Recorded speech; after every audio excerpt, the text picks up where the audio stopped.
Dahil hihirit pa ng isang dance-to-death number sina Mark Anthony, Eric, Jomari. 1990s nang sumikat si Mark Anthony Fernandez bilang isa sa mga gwapings. Kasama sina Jomari Iliana at Eric Fructuoso, nagkaroon pa sila ng TV series na Gwapings Live sa Kapuso Network. Anak ng mga sikat na artistang sina Rudy Fernandez at Alma Moreno, mabilis din ang pagsikat ni Mark Anthony na bukod sa kanyang talento sa pagsayaw ay marunong ding umarte. Pero sa kasagsagan ng kanyang kasikatan, ilang beses noong nasangkot sa droga si Mark Anthony at naglabas-masok sa Drug Rehabilitation Center. Taong 2004, mismong ang ama niyang si Rudy Fernandez ang nagparehab kay Mark Anthony. Sabi noon ni Alma Moreno, nakabuti raw sa kanyang panganay ang rehab program kung saan nakapagtapos ng computer course si Mark Anthony.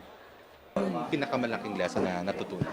Basta ako, deep in my heart, ayoko na talagang tumira uli.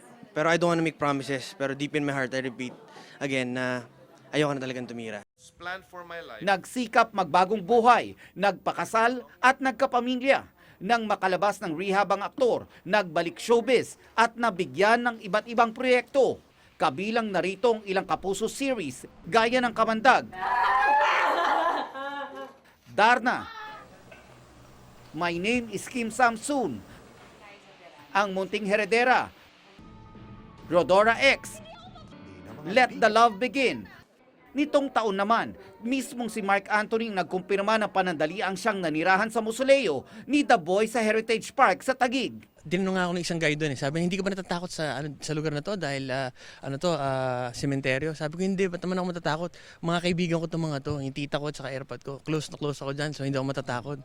Nagkahiwalay na sila noon ng kanyang asawang si Melissa at mula raw noon siya na lang ang naiiwan sa kanilang bahay. Kaya bumili siya ng condo unit sa Clark, Pampanga. Pero dahil tinatapos pa raw noon ang kanyang condo unit, sa mausoleo muna siya nanirahan. Short period lang naman, siguro mga 3 nights lang ako nandun. Ayun, tapos nakalipat na rin ako. Comfortable din ako doon dahil malaki yung mausoleo niya at may kwarto. At saka syempre, kahit pa paano, nagtitipid pa rin. Ilang buwan kasunod nito, inamin ni Mark Anthony na nagsasama na sila ng bago niyang girlfriend na si Diana, isang modelo. Siya yung soulmate ko.